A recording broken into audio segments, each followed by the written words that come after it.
Okay, good evening, ladies and gentlemen. We are at 8:30. We're going to go ahead and call the meeting to order. Welcome to the Conscious Contact Speaker Group of Alcoholics Anonymous. My name is Brian, and I'm an alcoholic. Brian. This is a one-hour speaker meeting that meets every Saturday here at St. Paul's Lutheran Church. That's 301 North Main Street in Doylestown, PA. The food and the fellowship for this group starts every week at 8 o'clock, and the speaker comes on at 8:30. The business meeting for this group meets every Saturday, 7 p.m. to 7:30 right here. Please come early and join us. The purpose of this group is to provide a consistent message of hope and recovery through God reliance and service to others through the practice and teaching of the 12 steps. We record all speakers so that others can benefit from their message of recovery. If you wish not to be recorded, simply ask. This is an open meeting of Alcoholics Anonymous. The group would like to welcome everyone, especially newcomers. So if there's anybody that's new, they're here at this meeting for the first time or visiting from out of town that would like to introduce themselves on a first name basis so we can welcome you. Chris. Welcome. That's it? We got everybody? The Conscious Contact Speaker Group encourages sponsorship. Would anyone with a working knowledge of the 12 steps and who is willing to sponsor, please raise your hands.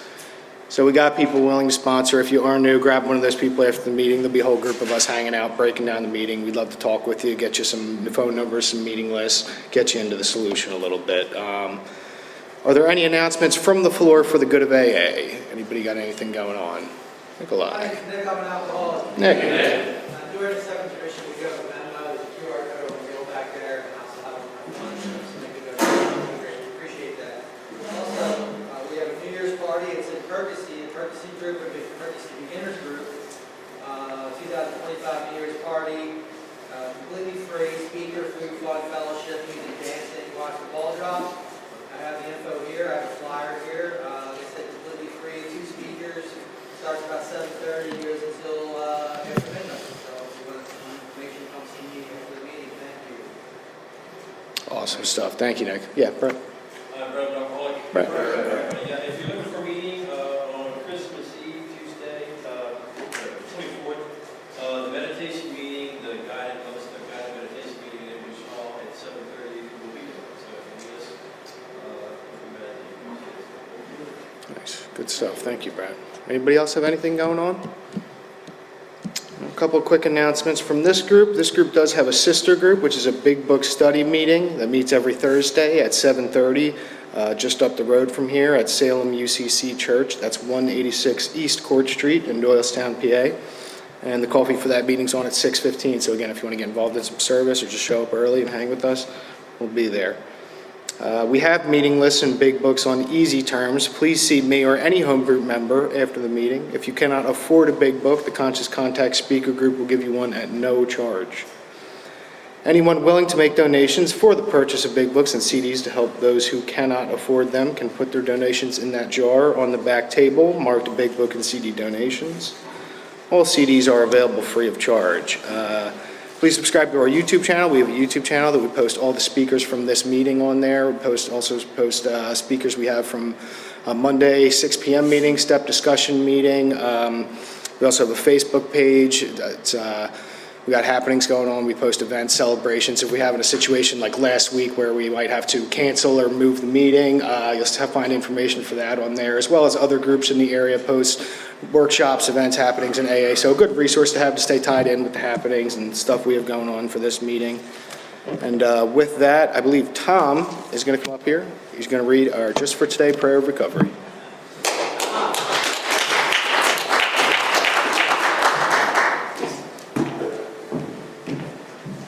Good evening, everyone. My name is Thomas, and I'm an alcoholic.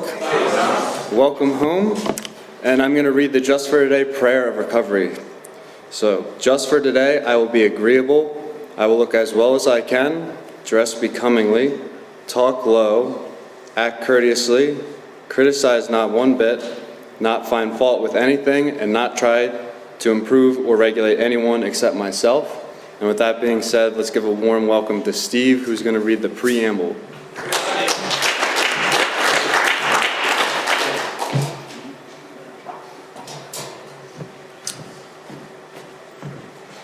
Good evening. I'm Steve. I'm an alcoholic. Alcoholics Anonymous is a fellowship of men and women who share their experience, strength, and hope with each other, that they may solve their common problem and help others to recover from alcoholism. The only requirement for membership is a desire to stop drinking. There are no dues or fees for AA membership. We are self-supporting through our own contributions. AA is not allied with any sect, denomination, politics, organization, or institution, does not wish to engage in any controversy, neither endorses nor opposes any causes. Our primary purpose is to stay sober and help other alcoholics to achieve sobriety. And with that, I would like to welcome St. Nicholas to read the 12 steps.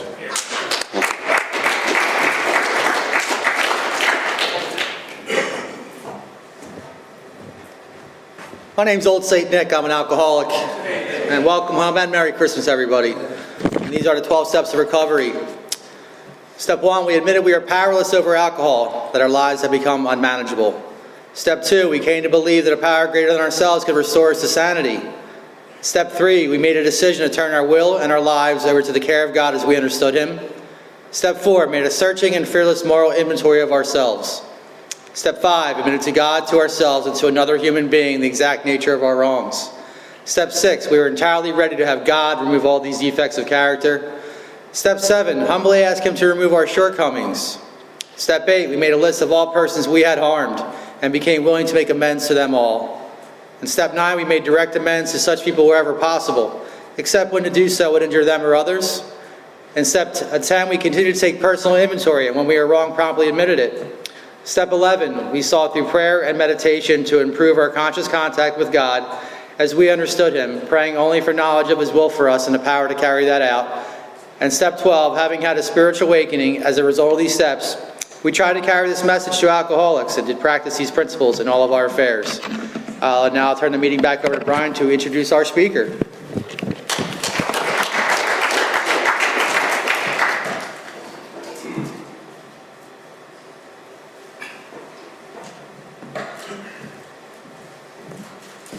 Okay, one other announcement also I forgot. We have a fresh supply of hoodies. So for a while there, we didn't really have sizes. We had like a few sizes left. We have a new order of hoodies in. We have these pink ones available. So if you do want to see one of those hoodies, see me, see Ron after the meeting. They're available for a donation. This group does have a 7th tradition. Every A group ought to be fully self-supporting, declining outside contributions. At this time, we'll see that the basket makes its way around. There are no dues or fees for A membership, but we do have expenses. This group does provide services such as, and your donations do help us to cover the cost of food, rent, big books, events, workshops, etc. So it is greatly appreciated. There's absolutely no smoking on the church property. We got a good relationship with the church. They let us come here, have the meeting every week. They really just ask that we keep the premise clean. So be considerate of that as you're coming and going from the meeting. Please take a moment to silence all cell phones and limit movement during the meeting to avoid distractions. And now to introduce our speaker for tonight, a good friend of the Conscious Contact Speaker Group, on loan to us from the Bowie Friday Night Speaker Group of Maryland. Please help me welcome Marc C. Or Marc A.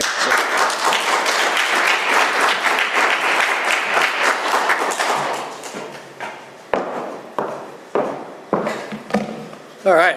Hey, group. My name is Marc Anderson. I'm an alcoholic. It's good to be here, and it's good to be sober. I don't know if I've got, like, nerves coursing through my vein, or is that cronut and all the sugar I just had, but I feel something, and I'm excited to be here tonight. You know, it's funny, I drove up with May and Chris and Tim and Bill, and I was thinking to myself on the way up here, we had a remarkable talk, right? 3 hours on the road here, we'll have 3 hours on the way back. They may be awake, they may sleep, we're not sure, right? But we talked AA the whole way up here. So I don't know if they'll get anything out of this hour that I share with you tonight. But I learned early in Alcoholics Anonymous that I got sober in a car ride to some AA meeting and then in a car ride home. So, and I said this at dinner, like, this is the highlight of my week. Not the speaking part, that's the worst part of my week. But like the driving here and spending time with my brothers and sisters in Alcoholics Anonymous is the highlight of my week, right?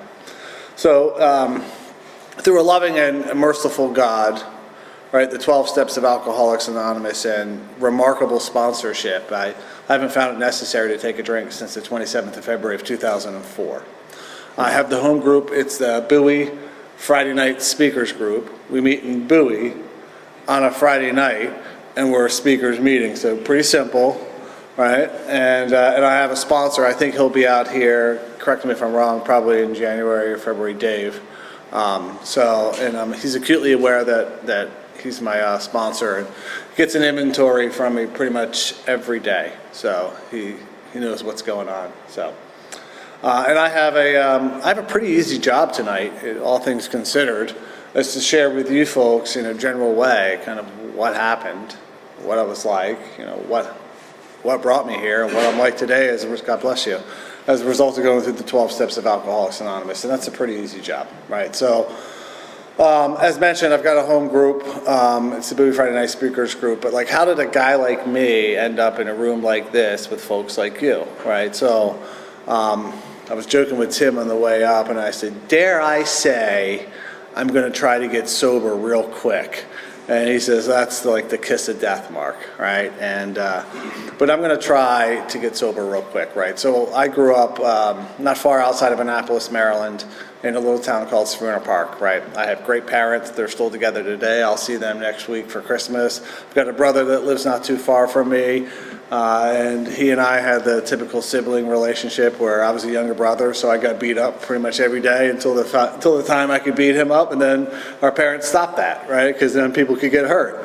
I have a great mom who provided for us, and didn't work for years to make sure that we were raised with certain values and principles and morals. Not to say that you can't be raised with values and principles and morals if your mom works, but that was the kind of the family that I grew up in. I grew up in a great neighborhood with great people that kind of looked out for you, whether your parents were around or not. Like I grew up in the late 70s, early 80s, 51 years old today, and if you were hungry, you stopped by somebody's house, you got something to eat. If you had to use the bathroom, you used somebody else's bathroom. If you got in trouble, by the time you got home, pre-social media, your parents already knew about it, right? So I would walk in the door and my mom would be like, "What'd you do today?" I'm like, "Nothing." And it was accusatory the way she asked me these questions, right?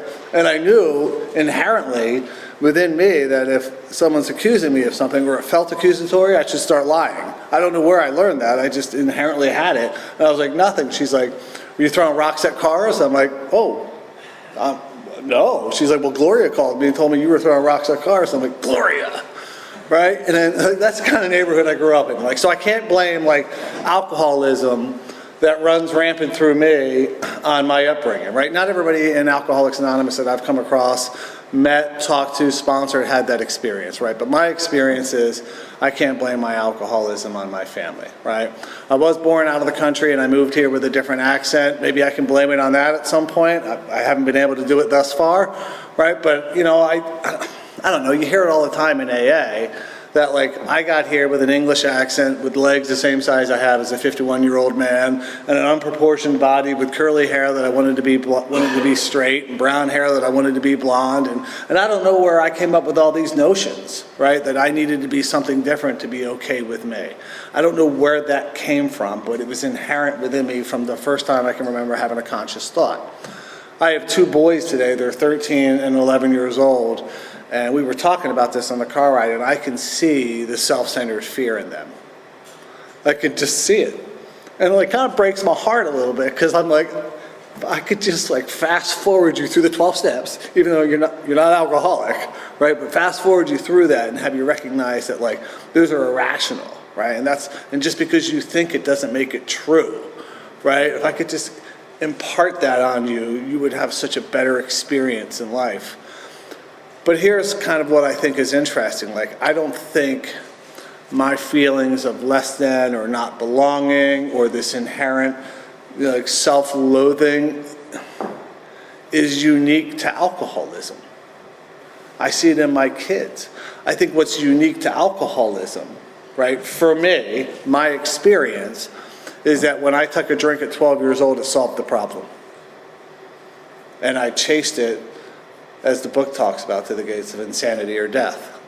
Alcohol did so much for me, right, that over the next 18 years that I drank, I let it do just about anything to me and those around me. And that's kind of like my experience, right? Like my first drink, I was 12 years old. I took it based off of curiosity. I was in my parents' basement. I stole 5 Miller High Life from them. My dad drank Miller High Life. It was the champagne of bottled beer, so I thought it was going to be a good experience, right? Champagne, that seems classy, like a good time. And what happened is I got the effects produced by alcohol. I got drunk, and then for about 30 to 45 minutes, all of what I just described for you vanished. It was eviscerated. And I knew after I woke up the next day with a terrible hangover and thrown up all over the house, right, like the alcohol was the answer, right? And in my sponsorship family, we don't talk about being like a problem drinker. We talk about being a solution drinker. And I knew at 12 years old that I was going to do that as much as I possibly could and as often as I possibly could. And I did that to the best of my ability, got into a bunch of trouble along the way. That doesn't make me alcoholic, right? I think what makes me kind of alcoholic is though then I started to realize, right, that left to my own devices when picking up a drink, right, knowing that it's not going to go well for me, I still picked up that next drink. You know, that book talks about can't recall with sufficient force the pain and suffering of a week or a month ago. And that happened to me time and time and time and time and time and time and time again. 16 years old, I got a driver's license. My parents let me borrow the car. Maybe you have children, maybe you borrowed one of your parents' cars. But I'm driving around, it's probably, you know, the mid-80s. CD players just came out in the car, and I've got that big case with like 400 CDs in it, and I want to get like, I've got a young lady with me, I want to impress her, I'm very excited, and I'm like, well, I've got the right CD, right? But I just got to reach it, it's on the floor. But I was a novice driver, right? I didn't realize that when you slide over, you got to let go of the wheel and to kind of roll your hand over the wheel. But I held on to that sucker, and that car started to swerve, and I sideswiped like 3 cars. And I was like struck sober, if that has ever happened to you. And I immediately knew not to stay there. And so I drove that car to like the closest like gas station that I could, and I recognized that I've got like 2 flat tires. I live about 2 miles away, and I'm like, I think I can make it. Right? So I went home, and I got into my parents' house, and I woke my father up. It's about 11 o'clock at night, and I said, we got a problem. He's like, what's the problem? And I said, well, someone's hit the car. He's like, what? I'm like, yeah, someone hit the car. He's like, and you drove home? I'm like, I was so scared, I didn't know what to do. He's like, well, let's go take a look. And then he comes out, he goes, you say someone hit this car? And I said, yeah. He's like, well, Mark, in this country, we have a judicial system. And if you're the victim of a crime, we should call the police, and the police will find this assailant, and we will go to court, and you will be a plaintiff, and they will be defendant, and I'm like, you're right. So, but, and I don't know if you live in the same world that I do, but like, once I start lying, or I'm down a path of a story, I will not stop, right? Even if I know that you know that I know that you know that I'm lying. I will ride to literally the wheels come off. And so I called the police, and the police showed up, and you know, some things happened. I didn't get in a whole lot of trouble, but that was like my first of like 2 times of calling the police on myself. The second time was at the University of Richmond, which apparently is a dry campus. I didn't know that. And I'd gotten out with my buddy, and we were drinking, and we driven the car, and apparently I was in a blackout, and I parked the car in a different spot, but I had to get up early the next morning, and I was really, really intoxicated. I was like, well, I'm just going to put my bag in the car so when I can get up in the morning, I can get in the car and I can go and I can make my soccer game at like 12 o'clock at Bethesda, and I couldn't find the car. So I called the police because someone had stolen my car. And then they came back and they said, well, what's the license plate? And I gave them like, I don't know, it's a silver Honda, like Maryland tags. They're like, it's like 4 rows over. Like I'd parked it in a different spot and I'd forgotten, so I got arrested for drunk in public. So I'm not a really good drunk, right? And there's a bunch of arrests, and again, like I said, that doesn't make me alcoholic. What makes me alcoholic is that even when I sober up and I realize that I don't conduct myself in a proper manner, right, or I keep getting in trouble, I keep hurting people, I keep stealing from people, I can't with sufficient force like not take that drink. I don't recognize at that juncture at 16 or 18 or 22 or 23 that I'm drinking against my own volition, right? But it just seems to keep happening.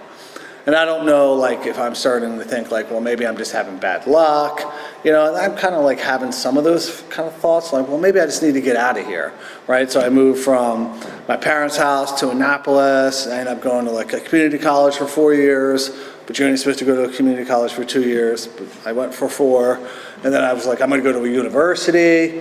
And I had a job as a valet when I transferred up. And then my first day at university, I went out partying with some buddies, and I don't know what happened, but every once in a while, I will have these moments, like in a brownout or a blackout of like sobriety, and not like real sobriety, but like clarity. And I'll realize, oh, I'm really uncomfortable. I don't know anybody here. I should leave.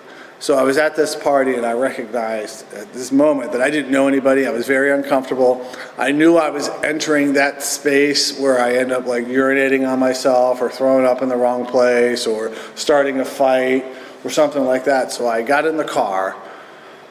I Irish exited, got in the car, and I was like, I'll make my way back to my new apartment, which this is before GPS and like, you know, all that stuff on their cell phones, and I couldn't find the apartment. So I knew how to get home to Annapolis, which was like 50 miles away.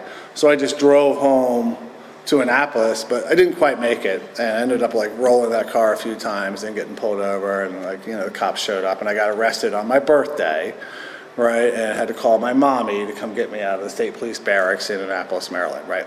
So those are kind of like my days of drinking, right? Just assume that for the next, that was 22, assume for the next 5 or so years, everything's like that. And this is a typical cycle for me. I get a job, maybe not a great job, but typically like a good paying job. Like I got into the restaurant business when I moved to university and started tending bar, and you make a good bit of money, you don't have to work as much, and you get like access to free booze. I mean, and then I was doing a lot of other things outside of kind of the walls of AA, if you will, so that I could drink as much as I need to drink and still stay upright.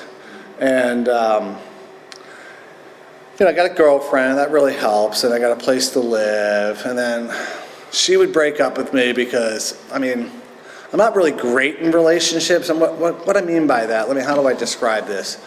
I'm really good for about 3 months, right? I have a sense of kind of what you're looking for. I have a sense of morality that I was raised with, and I kind of know how to treat people and tell you kind of what you want to hear, but I have a real discipline and consistency problem as well. And that's kind of counterintuitive when you get into the second trimester of my relationship, which is when you start recognizing like who I really am and the truth starts to come out. And then the last 3 months of that relationship, I'm typically holding on, trying to keep you as best I can. That's ended in a few different kind of like court papers or restraining orders or things of that nature. And I swear I was just checking on her. I wasn't like stalking, right? I was just making sure she was okay, right? She might not know I'm there, but I was making sure she was okay. And that's kind of like my relationships.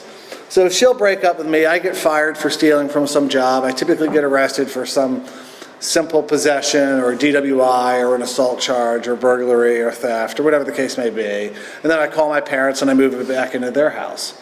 And then I kind of try to control and enjoy my drinking, which means that it's kind of like, you know, if you ever take a shirt and you kind of like try to wring the water out of it and it gets so tight, right? I'm like, that's how I kind of like live my life when I'm trying to live like with controlled and enjoyable drinking. And I'd have these episodes every once in a while where I would kind of lose control. My parents would like sit me down at this 48-inch round table and talk to me about like why guys like me probably shouldn't drink. And I'd be like, whatever. Like, you have no idea what alcohol does to me and for me, right? That you would even like have this conversation with me. But then after about 6 to 12 months of that, I would move back out, and the same cycle would happen about 18 months later, and I moved back home. But at 27 years old, I had given away just about everything worthwhile in my life, right? Every relationship that I had, those were easily like replaceable or I could live without, right? I'd given away kind of like any kind of credibility I had in the restaurant business, right? I was the thief and everybody knew it. I was starting to give away some like principles and values and morals that I'd been raised with, and I started to kind of live my life with guilt and shame and remorse and terror and frustration and bewilderment and despair. right? And I'd given away my driver's license. That was it was an easy choice, right? You drink and drive enough times, they kind of take that. I had a blow and go for about 6 months or so. And if you're familiar with that, it's a little breathalyzer you have in your car. I lived in Towson, so how do I relate this to kind of where we are? So I would say Towson to where I worked in Baltimore is like here to like the King of Prussia Mall, right? Like 20, 30 minutes, give or take, right? Depending on traffic. So I drove my car, I got the blow and go started, which was a feat in its own right.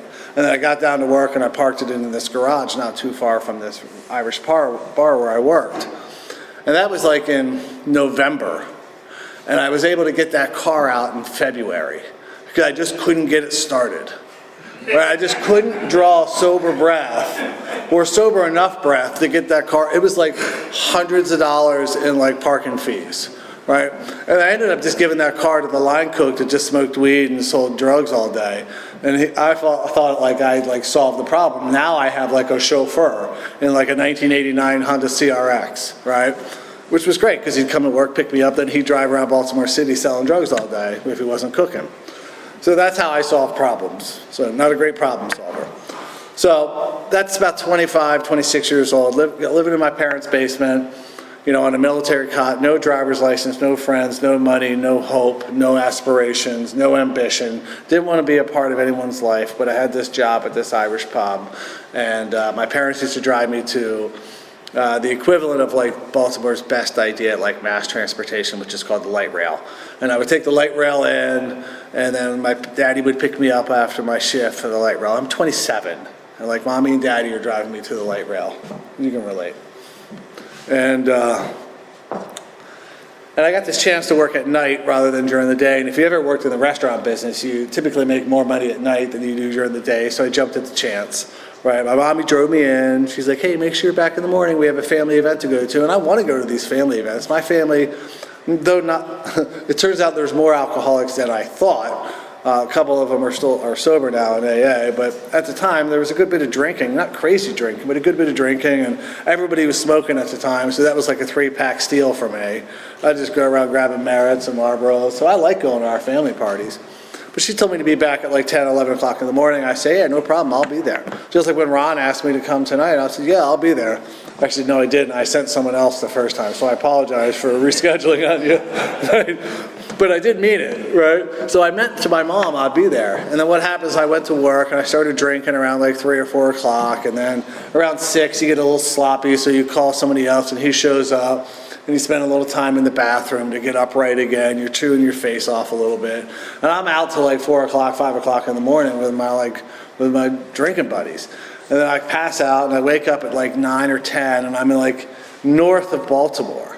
I'm like, oh my God, how did I get here? But I need to get back into Baltimore to get that light rail. So I take this like Jimmy's cab. I get on this light rail, which is kind of goes a little north of Baltimore. And it stops like midway through for some maintenance. And I have this idea that I'm going to walk down this road. And I'm going to grab a cab and I'm going to like circumvent like the maintenance and pick up my light rail ride because I want to be there. And I walk by this place called the Mount Royal Tavern. And I'd never really been to the Mount Royal Tavern, maybe a couple times in like a blackout or something, but it wasn't like a place I used to hang out. But I'm walking down Mount Royal Avenue and I pass the Mount Royal Tavern and a guy named Connor comes out and goes, hey dude, what are you doing? I haven't seen you forever. Why don't you come in and have a drink? And I said, no, I gotta go. He's like, come on. I'm like, all right, just one, right? I mean, and I didn't realize at that juncture, like I had no ability to not drink. Like I had lost the power of choice. But I went and they poured me a Grand Marnier about yay big. And if you worked in the restaurant business and you're a bartender, you drink Grand Marnier. I didn't even like Grand Marnier. Right, but I got a Grand Marnier about yay big, and I know like that's coming back up if I drink it. And I ordered a Michelob Light back. And I've ordered 2 drinks before, I've had 1, and that was like 11 o'clock on a Saturday, and I returned to my parents' house Tuesday at 6 p.m. Not the first time, wouldn't be the last time, but it's the first time I sat at the 48-inch round table, and my parents asked me what happened, and my answer to them was, I don't know. I had all kinds of answers before. All kinds of lies, all kinds of stories of broken down cars and, burglaries and bank robberies and all kinds of like stuff. Like my kid tells me lies today at like 13. I'm like, That's the most ridiculous thing I've ever heard. I can't believe my dad, now looking back at my dad raising me, like didn't just start laughing when I would tell him some of the stuff I would tell him. But he like took me, I don't think he believed me, right? But like, I think he loved me enough to let me kind of like dig my own hole a little bit, right? And I said to my parents that evening, I said, I don't know what happened. And I'll tell you, it was the beginning of the darkest period of my life. For the next 3 years, I woke up every morning and prayed to God not to take a drink, and I was walking the alleys by 9:30 on my way to work, and by 10 o'clock when I opened at that bar, I started drinking. And then by 6 o'clock or so, I start to get ready to get off of work, and I'm like, I'm going to go home, I'm going to clean everything up, I'm going to go call my parents, I'm going to go to treatment.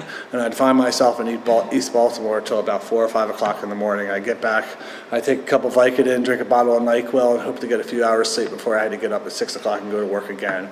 And I did it every day for 3 years. And I thought I was going mad, and I thought I was going crazy. And I would sit there at night, counting my heartbeats, hoping that it would stop. And then on the 20th of February of 2004, I stood in a chair not uncommon to the ones you sit on tonight, and I put an extension cord around my neck, and I tried to kill myself, and I failed at that. So if you want to feel like a real loser, right, try killing yourself and failing. I failed at everything else. Why wouldn't I just fail at that too? And on that day, the 20th of February of 2004, I admitted a certain level of defeat as to where I called my parents and said I was done. And my parents showed up with my brother and a Ryder truck, and they grabbed a few things that I hadn't pawned, put it in the back of the Ryder truck, and they sat me at the 48-inch round table, and my parents said, the love that we have for you is insufficient to combat your alcoholism. We cannot help you anymore. But we will do one last thing for you, is we will put you into an institution which has a bed available 1 week later. And then best of luck to you, son. But we're done. And I sat in my parents' house, and my dad went and did errands throughout that week, and I went with him. I wasn't allowed to be left alone. I had to stay in his car, in his sights, and I can't tell you how many times I thought about jumping in a cab. There was an Uber at the time, jumping in a cab and going back to Baltimore City and kind of like doing what I do. And for some reason I stayed. And I'm not proud to admit this, but on the 26th of February of 2004, I finished off my mom's box of Franzia wine. And that was my last drink. I did lots of hard drugs and did a lot of drinking, but I will have to admit that was my last drink, was the rest of my mom's box of Franzia, like Cabernet wine. And because it was all that was left. My parents let me drink the whole liquor cabinet dry. You can drink as much as you want, you just can't leave here. And they got me into that rehab on the 27th of February of 2004, and a man walked in shortly thereafter wearing a Houston Texans jersey on a Friday night at 6 o'clock, and I took exception to the fact that he was wearing a Houston Texans jersey. I know I'm in Eagles country, but I'm a Ravens fan, and I said, nice jersey. And he said, nice scrubs. And he just kept walking. I was like, son of a gun, right? I'm like so offended. I'm like, how could you offend me? I'm new, right? I'm brand new, sensitive. And and he went on to like share for the next 45 minutes. And I've had this experience a couple times, not a whole lot. But I've been in rooms where there's 20 people, and I've been in rooms where there's 2,000 people. But every once in a while, there'll be someone talking from the podium that I feel like is talking at me. Like they know me. Like they got the brief before they walked onto the podium about me. And I swear to you, he hit everything that I'd been thinking about at 3 or 4 or 5 o'clock in the morning when the booze were gone and the drugs were gone and the friends weren't calling and the parents were ashamed. And I was cursing myself for being a weakling, for not having the courage to take my own life. It's like he knew. It's like he knew. And I was like, how does he know? I was like, it wasn't my first time in AA. I guess it was my first time in AA. I went to AA when I was 18 once. I'd stolen a bunch of money from a girl that I was dating, and she came from money, so like money to her was nothing, but like $300 was a good night out for me. And so I took it, and then I woke up the next morning, because remember, I was raised pretty well, and I knew I had done wrong. And I went and told her I'd taken that money and I would pay her back, but I was going to go to AA. And I went to this meeting off of Ritchie Highway in Smyrna Park behind the bowling alley. And I walked in, and it was a bunch of people like my age now, like 50-year-olds, old people. And I was 18. And some guy like hugged me real tight, which was weird. And then he whispered in my ear. Like, why would you whisper? We'll love you until you love yourself. And I was like, you can get your hands off of me right now. And I am out of here, and I will never, ever darken the doors of AA again. And like 12 years later, man, this guy is in a Houston Texans jersey, and he's got me weeping, but I can't weep. I can't do it out loud. I can't, where people can see me. And then what would they think of me? But he's got me. I mean, he threw the bait out, and I was chomping on it like a grouper, and he had me. But like, if you looked at it, it didn't make any sense, right? Like, he'd been married 3 times. I can't even get past 9 months without a restraining order, right? He had 3 children, right? Like, no one's having children with me, right? He'd lived in like all kinds of different states and countries. I can't even get out of Maryland. I mean, I lived in New York for 3 months, and she kicked me out, right? So. But she was used to me. That was the second time I was with her, so it didn't take the whole 9 months that time, right? You know, he had a full-time job and seemed to be generally happy about it. I couldn't even keep a job, right? Like, there was nothing that made sense for this except for how he felt about himself and the feelings of remorse and shame and guilt. You know, the 4 horsemen that were on him on a daily basis, and I'm like, man, he knows me.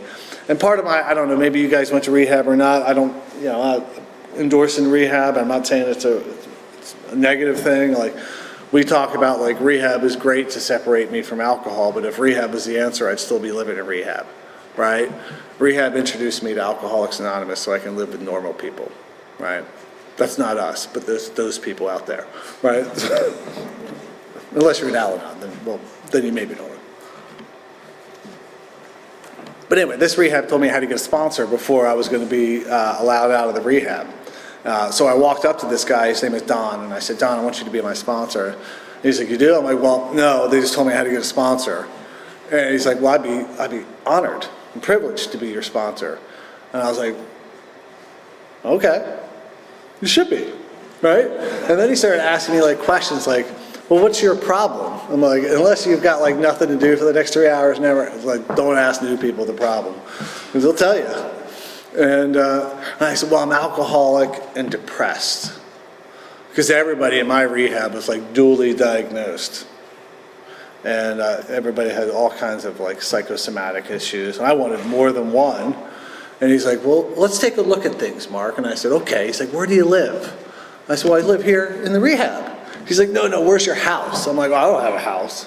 He's like, well, where's your apartment? I go, well, I just got evicted. He's like, you're going to go rent an apartment? I go, well, I don't have any money. He's like, you're going to stay with your friends. I'm like, I don't have any friends. You're going to sleep in your car. I don't have a car. You're going to stay with your parents. I don't think that's an option. And he's like, you're depressed because your life is depressing. So I was offended yet again. And then he says, well, why don't we treat alcoholism? And then we'll see what we're left with, and then we'll treat that as we need to. I said, okay, what do I have to do? He goes, well, funny you should ask. There's 6 things I want you to do every day. And I guarantee you, Mark, if you do those 6 things, you won't take a drink that day. And I guarantee you, if you don't take a drink that day, and then every day thereafter, over a period of time, your life will be different. And I said, different? I want better. And he's like, look at you. Different would be better. Like, valid now, at the time, hurt, but valid. And I said, okay, what are these 6 things, right? And I'm kind of condensing like 2 months worth of conversations and rehabs and all that stuff. But essentially he told me I needed to pray to God and start to build a personal relationship with the God of my understanding morning and night. And I told him I'd been praying to God for 3 years not to take a drink, and I drank every day. And he says, oh, faith without works is dead. You can pray all you want, but if you're not willing to take any action, you'll have no avail. And I said, I don't know what any of that means. And he says, pray and ask to stay sober in the morning, and if you make it, thank him. We'll start with that. Okay, I can do that. He goes, call me every day. I said, every day? He said, yes. I said, what time? He said, 6. I'm like, PM. He said, no, AM. I said, well, I'm not even up at 6 a.m. He goes, get a job, and you will be. But why do I have to call you in the morning? Well, I'd like to give you directions on your day, Mark, as opposed to hear about how crappy it was later. Okay, so you're going to give me some guidance. What else do I have to do? Is you have to go to a meeting every day. I'm like, every day? Every day. I said, I don't know. He's like, well, what's your plan? And he used to call me boy. I don't know if that's appropriate or not, but he'd be like, what's your plan, boy? And I'm like, so offensive. And I said, well, I'm going to like move to my parents' house and get a job and a girlfriend. And if she's got a car and air conditioning, all the better. Get some new clothes, find a new place to live. It's like the holy trinity of like new guys. Girlfriend, car, job, right? And he's like, well, how many times have you done that? I'm like, oh, a bunch.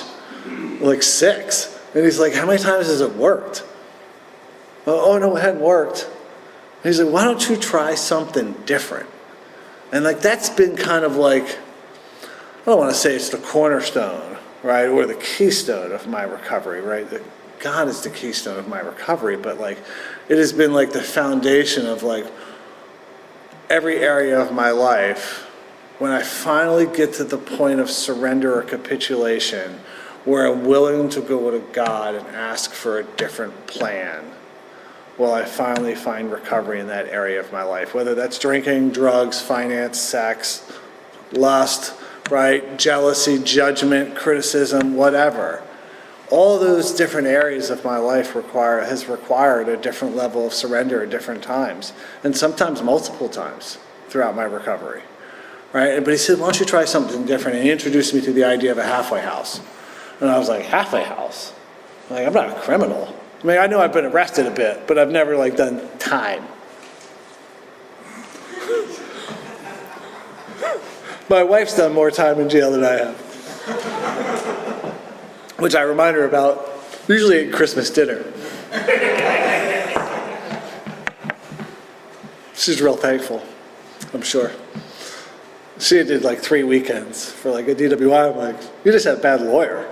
She's like, well, I'm not a career criminal. I don't know which lawyer to get. I'm like, oh, it's Peter O'Neill. That's what you get. Everybody gets Peter. You don't have Peter on speed dial. What are you even doing out there drinking? You know, but that's kind of like, we have some fun with that. Well, I have fun with that. I don't know if she's having fun with that. But anyway. And he says, why don't you try a halfway house? And I was like, listen, bro, I'm no criminal. And I was thinking like, you know, Brooks and like Shawshank Redemption, like where he goes to the halfway house after he gets paroled. And like I tried to hang myself too, like Brooks, right? Like, anyway. And he's like, no, there's like halfway houses for people trying to recover from alcoholism and drug addiction. I was like, oh, I've never even heard of that. And I was like, well, let me check with my parents. I'm 30 now, but I'm going to check with my parents. And like the short story of that is like, basically they said, you can come home, but you're not going to like it. And that sounded kind of like house arrest or something. And I was like, well, I think the halfway house sounds nice. He's like, hey, by the way, in order to live there, you got to go to a meeting every night. So that problem's solved. I'm like, and then I had to do it in a white, like 15-passenger van where everybody knew where you were coming from and that you were new. Like they wouldn't have been able to tell anyway, right? But anyway, it was just an added, you know, neon light for me in my self-centered fear. And then what else do I have to do? Because we have to do, you know, you have to read 2 pages a day. And I was like, well, I think that's ridiculous. He's like, why? And I was like, well, I just like spent a bunch of time in college. Like I spent 12 years in college. And he's like, how many degrees do you have? I'm like, oh, no, I just have 1 degree. He's like, in what? I said, management. And he's like, and a failed life at that. Like another zinger from Don, right? And I was like, huh. And then he said, Mark, if you owned a business and someone ran your business the way you're managing your life, what would you do? I'm like, I'd fire that guy. He's like, you should fire yourself from managing your life. And I've like heard that a bunch of times from a bunch of different speakers throughout my course of sobriety. So like nothing Don ever told me was original, but it was original to me at the time and it worked just perfectly at the time. And He goes, we need you to read 2 pages today. We're going to start at the beginning and we're going to page 164, then we're going to rinse and repeat. And then the next thing I needed to do was some step work each and every day. And I said, well, I don't know how to do any step work. And he said, don't worry, I'll show you. And I think the operative word there is he said he'd show me, not tell me. He would show me, right? And he walked that path with me, right? We went through this 12 steps, right? And then the last thing I had to do in a given day was to try to help somebody else, and if I could not get caught doing it, all the better. So kind of what happened is I came out of rehab with a girlfriend, right? And that's not like, I'm not saying that's recommended or not recommended. The book does say we're not the arbiter of anyone's sex conduct, right? But like my experience was coming out of rehab with a girlfriend was like 2 ticks and no dog. And that just didn't work out well for either one of us. Like, fortunately, I stayed sober. She did not. But I wasn't happy about it. I sat in the back with her, making sure you weren't looking at her. And then like puffing my chest. I was like a $138 when I got sober. So like alcoholic in shape. Like you could see muscles, but they weren't strong. Let's put it that way. And so what are you looking at? Right? And Don kept giving me these things to do. And I was like, yeah, I'll do it. Then he gave me this. It's like 3rd-step prayer, like card with the 7-step prayer on the other side, and then the 12 steps in this like bifold, and I'm like, well, what is all this? And I just went to the meetings, right, and like was hating on people. I'm like, that guy's lying, she's ridiculous, right? Like, I wrecked my BMW, I'm at the AA meeting, saved my marriage. I'm like, what is going on here? And I was like very, very judgmental. And shortly, about 2 to 3 months later, I called Don up and I was like, hey man, I just want to let you know that, like, and I don't know why I did this, but these 12 steps don't work. And he's like, oh, you're right. I'm like, I know I'm right. And Don was an electrician and I was highly educated, if you recall. And he's like, do you want me to tell you why? I'm like, enlighten me, Don. He's like, those 12 steps don't work because you have yet to work them. And he says, I'll be right over. And he left his house, I don't know what time, I can't remember what time, probably mid-evening, and drove over to the halfway house where I was living. And he sat down with me and he says, tell me what you've seen. And I said, well, I don't know. He's like, well, you've seen people come in here after you. How are they doing? I said, they seem to be doing better than me. He's like, and what are the people talking about in AA meetings? I go, well, the people that are like fake smiling are talking about God and 12 steps and sponsorship and service to other and this, that, and the other. And he's like, do you think they believe? I said, I think they believe. He's like, I go, well, they're acting like they believe. He goes, do you think I believe? I said, I think you believe. And he goes, and you think you have, the affliction. You think you have alcoholism. I said, I know I have alcoholism. He goes, and we've already identified you're a bad manager. I said, we've identified I'm a bad manager. And he goes, but you believe that they believe. I said, right. He goes, do you believe it might work for you? I said, I pray it might work for me. He's like, let's get on our knees and let's take a leap of faith. And we got on our knees and we did the 3rd-step prayer. And they gave me directions on the 4th-step, and that was about 7 o'clock at night. And I went upstairs and I wrote a 4th-step that night. I didn't need a date. I didn't need someone to check it. I think he knew intuitively that I wouldn't do it if I took my time. And I had to do it absolutely perfectly. But I did it to the best of my ability, and he came over the next day, and I sat with him for hours at a picnic table on the property of that halfway house, and I did a 5th step with him. And I shared with him all the glaring defects, all the resentments that I had towards every individual I'd ever come across. I shared with him my kind of fears, and we boiled it down to what we all talk about, this fear of not getting what I want or losing what I have. But I spent a lot of time talking about the fear of what I think you think of me, right? And I used to have this fear of speaking at AA meetings or speaking for work or doing anything in public, right? Because I had this impression that I should have to impress you. And you're just like me. And then I had all the kind of ridiculous fears and fears about my family and fears that contradicted themselves around kind of fear of being successful, fear of being a failure. We got that all on paper. We talked about it. We talked about all of my relationships real and fake. I would have relationships with people that would walk down the street and be like, oh, she is absolutely drop dead gorgeous. She's probably really smart. She'll probably meet me, not even like me. I'm not even gonna, she's not even nice. And I would bring up, I wouldn't even talk to her but I would like already like judge her. Like I would have relationships like that with, I'd be sitting at the bar watching the same girl walking like, no, maybe, no.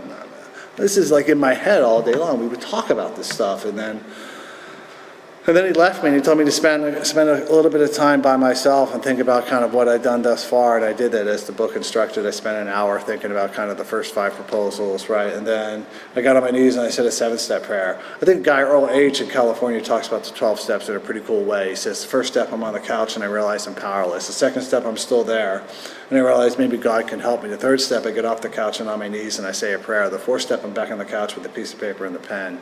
The fifth step, someone joins me on the couch.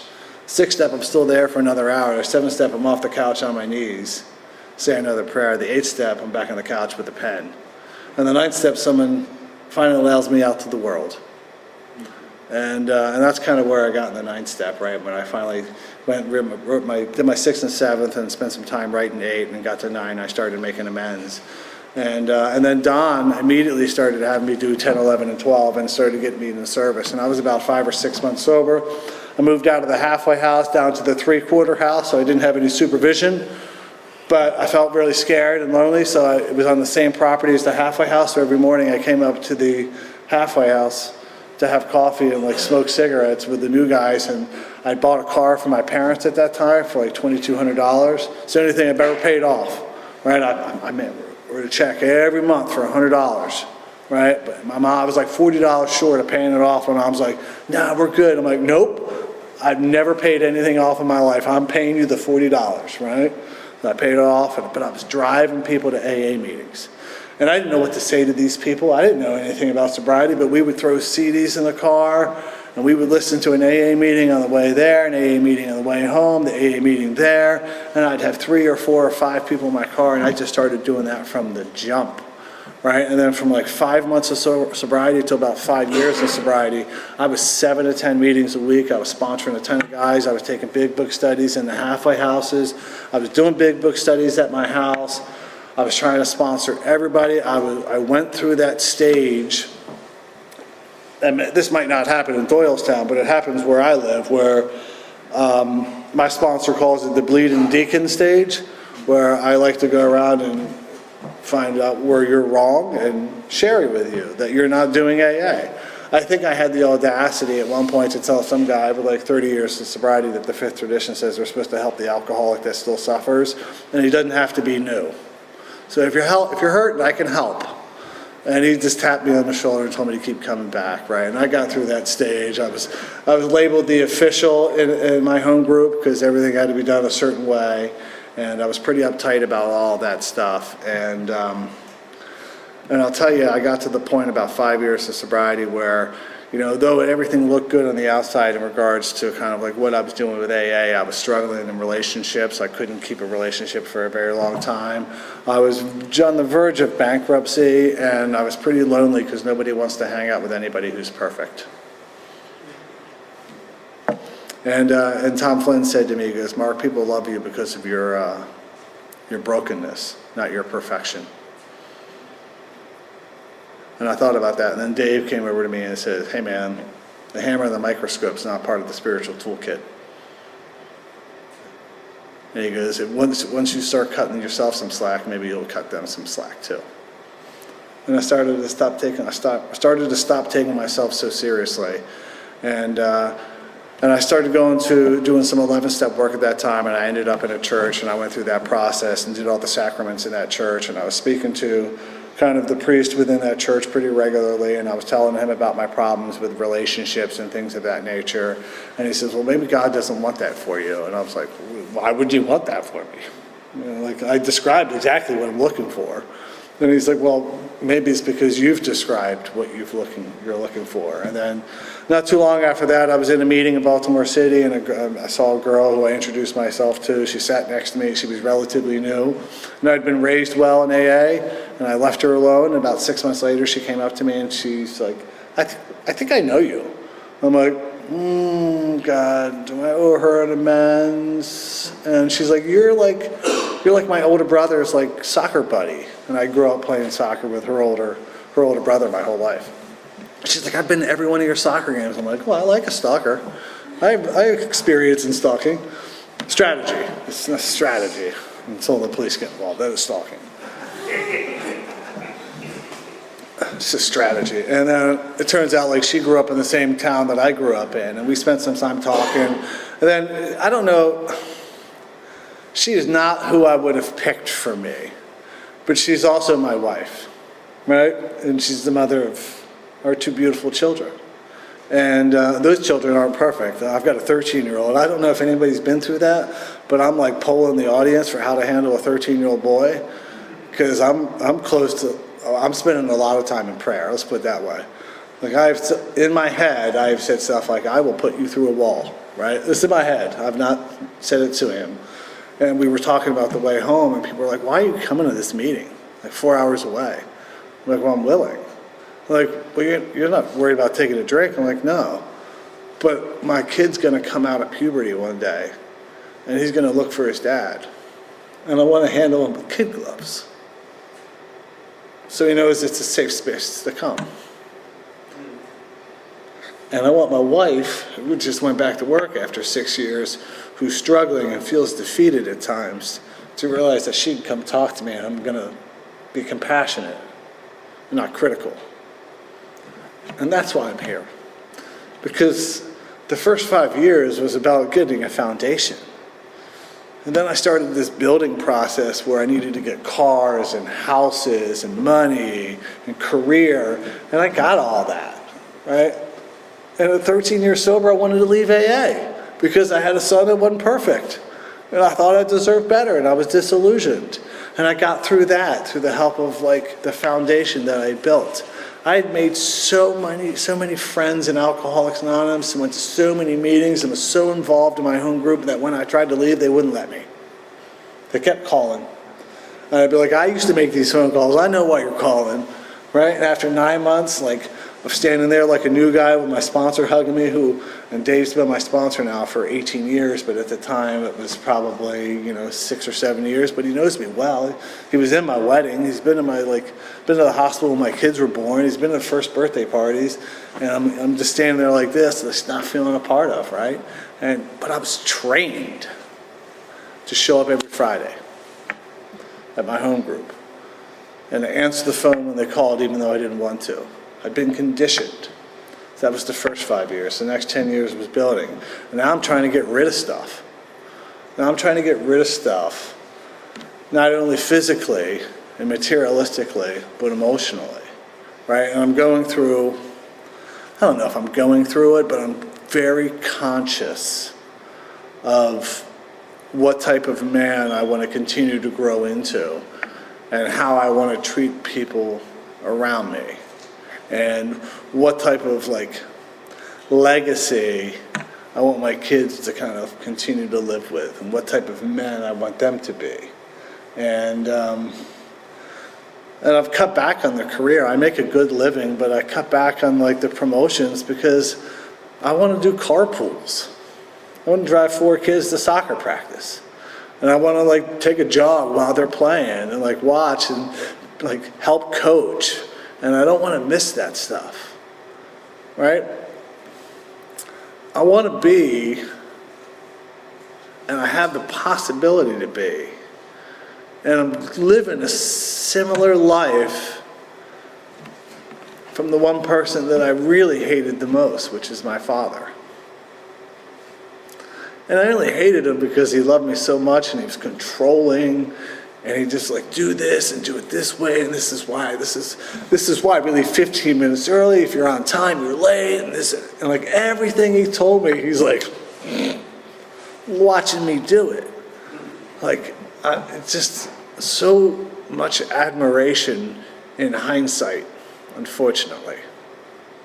And I'm living that life, and I get to live that life because I'm willing to forego the Christmas dinner with my kids and wife, and then the Secret Santa shopping at Five Below that we do the Saturday before every Christmas, which is where my kids are.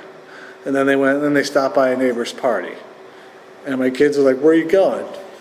And I'm like, I have to go to this meeting. And they said, have fun, Dad, right? Because I know that next year I'll plan better. right? And I won't schedule myself on that day, right? But Alcoholics Anonymous is the greatest show on earth. I mean, there was a guy, Greg Sneed, and I remember I'd met him from the Harbor City Speakers Group when I was probably about 8 months sober. And I don't know if anybody knows Greg or not, but he had a laryngectomy, and he was going through it. He ended up, succumbing to his cancer. But he was probably one of the kindest men I've ever met, and but super active. And I just kind of followed him, and where he went, I went. Oh, you want to pass 1,000 perfectly good meetings to go to an AA meeting? I'm with you. Let's go. You want to go to Richmond on a Monday night and come back the same night? Let's do it, right? You want to go to Newark? We'll do it. You want to go to York 3 times a week? Right on. Let's go, right? But I was about 9 months sober, and a guy at the halfway house asked me if I could sponsor him. I mean, that's a big deal. And I went to Greg because I didn't know. My sponsor was an early morning riser, but in bed, he's a 6 a.m. meeting type of guy, but in bed at 8. So, but this was 10 o'clock. I can't call him. He started yelling at me. So I was Greg yelling, listen, this guy asked me to be his sponsor. I said, he says, yeah. I said, do you think I'm qualified? Hell no. I was so offended. I was like, what do you mean? He's like, you'll never be qualified. I said, what do you mean? He goes, God's qualified. And if you take him through those 12 steps as outlined in this big book, worst case scenario is you stay sober. Best case scenario is you both stay sober. And I've asked God to help me in every area of my life, my familial, my marital issues, my finance. I lose big deals by the day. And it's just, I get a little worked up here and there, but the general fear that I used to live with just doesn't exist anymore. And what I'm super proud about and super grateful for in regards to Alcoholics Anonymous is when those fears would crop up, the character defects are right behind them. Those don't seem to kind of rear their head anymore. The best part about Alcoholics Anonymous are car rides. And the best part about car rides are doing it with guys that you sponsor and guys that they sponsor. And watching the message be passed on from one generation to the next. So I think in a 4-month period, you'll have 3 generations of our sponsorship family here. So sorry for the rest of you, but I'm super grateful to be a part of that sponsorship family, and I'm super grateful to be here tonight, so thank you.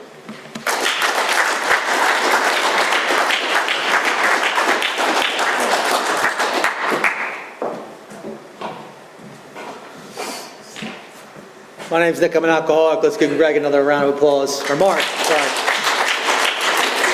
Sorry about that, my apologies. It's customary as for former line. Our speakers come at their own time and expense, so we traditionally form a line here in the front and thank our speaker on a personal level. I'd like to thank anybody who was involved with the meeting tonight, especially Annette back in the kitchen. She always helps out so much back there. If you want to help with service, you put all the chairs away on the racks, wherever they are, and I don't think there's anything too much else going on. Of course, stay afterwards and find somebody to talk to. If you have anything going on, need to talk to anybody, we're always here breaking down the meeting. If you care to join us, we'll close with the Lord's Prayer. And we do circle up